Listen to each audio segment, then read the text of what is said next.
Estudo sobre o Evangelho de Lucas, parte 29, dia 18 de agosto de 2023.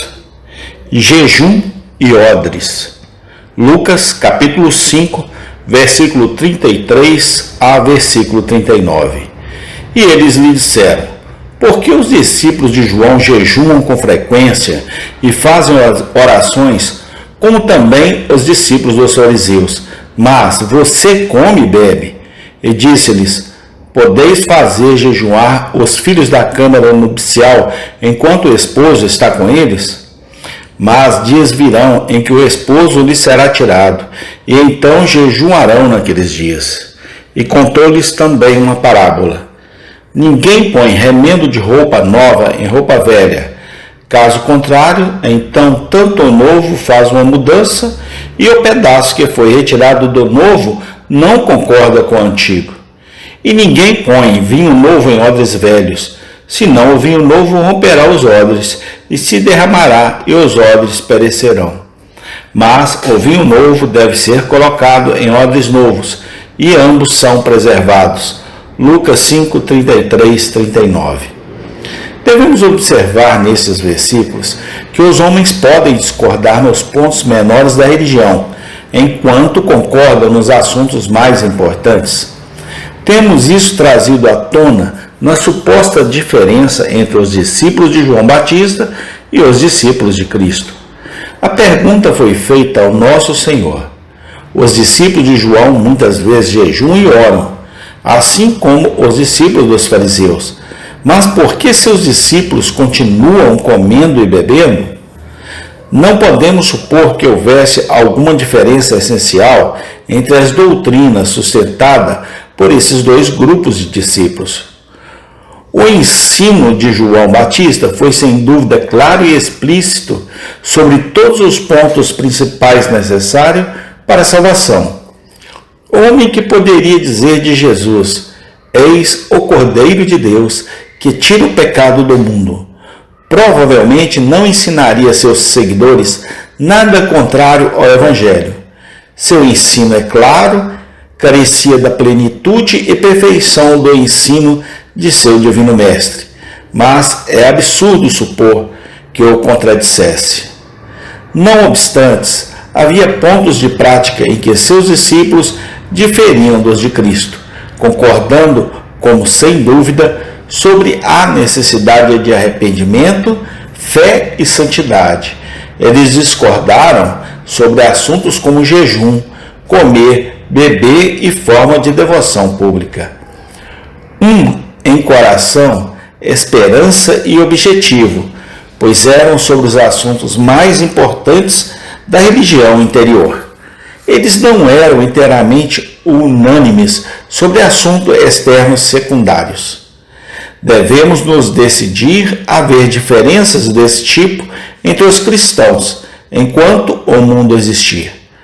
Podemos nos arrepender muito por causa do controle que dão ao mundo ignorante e preconceituoso, mas eles existirão. Eles são uma das muitas evidências de nossa condição decaída. Sobre o governo da igreja, sobre a maneira de conduzir o culto público, sobre jejuns, festas e cerimoniais, os cristãos nunca foram inteiramente unânimes, mesmo desde os dias dos apóstolos. Sobre todos estes pontos, os mais santos e mais capazes servos de Deus chegaram a diferentes conclusões. Argumento, raciocínio, persuasão, perseguição, todos provaram ser incapazes de produzir unidade. Vamos, no entanto, bendizer a Deus que há muitos pontos sobre os quais todos os verdadeiros servos de Deus estão completamente de acordo. Sobre pecado e salvação, sobre arrependimento, fé e santidade. Há uma poderosa unidade entre todos os crentes de todo nome, nação, povo e língua. Vamos enfatizar muito esses pontos em nossa religião pessoal. Estas, afinal, são as principais coisas que devemos pensar na hora da morte e no dia do julgamento. Em outros assuntos, devemos concordar em discordar. Significará pouco no último dia que pensamos sobre jejuar, comer, beber e cerimônias. Arrependemo-nos e produzimos frutos dignos de arrependimento. Contemplamos o Cordeiro de Deus pela fé e o recebemos sinceramente como nosso Salvador. Todos de cada igreja que são encontrados exatamente nestes pontos serão salvos. Todos de cada igreja que são achados errados nestes pontos estarão perdidos para sempre. Devemos observar, em segundo lugar, nesses versículos, o nome pelo qual nosso Senhor Jesus Cristo fala de si mesmo. 2 vezes ele se chama o noivo. O nome noivo é como todo nome aplicado ao nosso Senhor na Bíblia. Está cheio de instruções. É um nome particularmente consolador e encorajador para todos os cristãos verdadeiros. Ensina o profundo e eterno amor com que Jesus considera todos os pecadores que creem nele, fracos, indignos e deficientes como são em si mesmos. Ele sente por eles um carinho terno, assim como o marido sente por sua esposa. O nome noivo ensina a união íntima que existe entre Jesus e os crentes. É algo muito mais próximo do que a união de rei e súdito, mestre e servo, professor e erudito, pastor e ovelha. É a mais próxima de todas as uniões, a união de marido e mulher, a união da qual está escrito: o que Deus uniu, que nenhum homem separe. Acima de tudo, o nome ensina que a participação total de tudo o que Jesus é e tem, o que é privilégio de todo crente.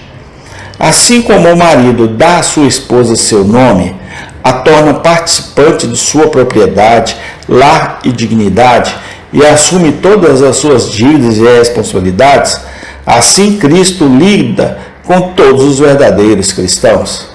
Ele toma sobre si todos os seus pecados.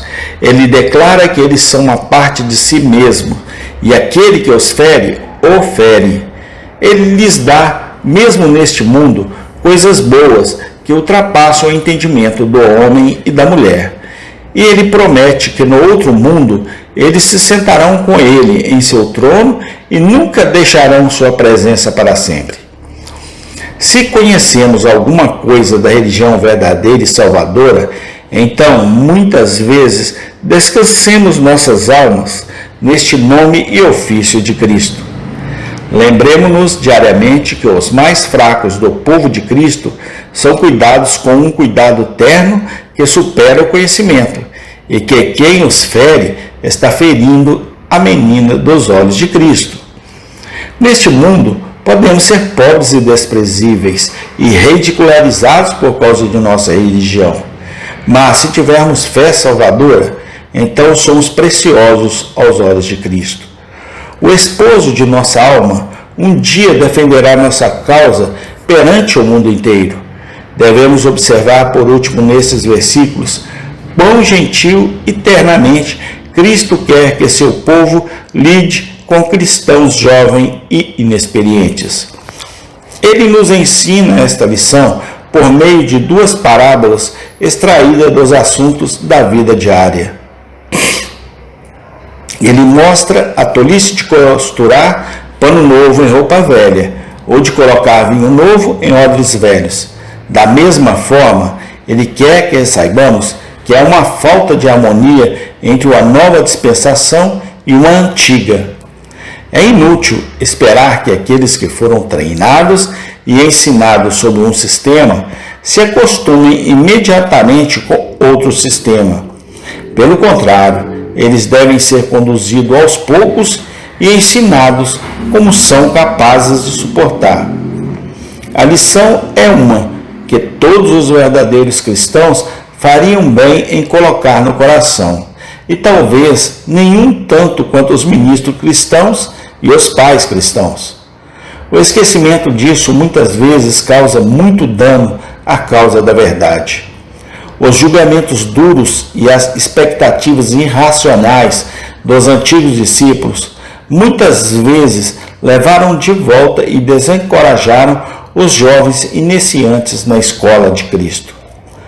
Vamos estabelecer isso em nossas mentes, que a graça deve ter um começo no coração de cada crente e que não temos o direito de dizer que um homem não tem graça, porque ela não atinge a maturidade completa de uma só vez. Não esperamos que uma criança faça o trabalho de um homem adulto, embora possa um dia se viver o suficiente. Da mesma forma, não devemos esperar que um novo discípulo de Cristo mostre a fé, o amor e o conhecimento de um velho soldado da cruz. Ele pode, aos poucos, tornar-se um poderoso defensor da verdade. Mas, primeiro, devemos dar-lhe tempo. Há uma grande necessidade de sabedoria ao lidar com os jovens sobre religião e, em geral, com todos os jovens discípulos. Bondade, paciência e gentileza são de primeira importância. Não devemos tentar despejar o vinho novo muito rapidamente, ou isso estragará os odres. Devemos tomá-los pela mão e conduzi-los suavemente.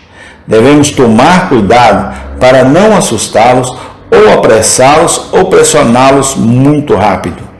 Se eles apenas se apoderaram dos principais princípios do Evangelho, então não vamos classificá-los como ímpio por causa de alguns assuntos menores. Devemos suportar muita fraqueza e enfermidade e não esperar encontrar cabeças velhas em ombros jovens ou experiência cristã madura naqueles que são apenas bebês. Havia uma profunda sabedoria nas palavras de Jacó. Se eles forem forçados apenas um dia, todo o rebanho morrerá. Gênesis 33, 13. Amém e amém. Tem continuação. Senhor, graças te damos, ó Pai, pelo teu Santo Espírito que nos dá a vida.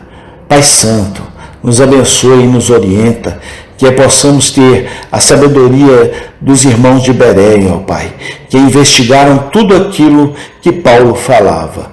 Dá-nos discernimento e sabedoria no nome do Senhor Jesus Cristo. Amém.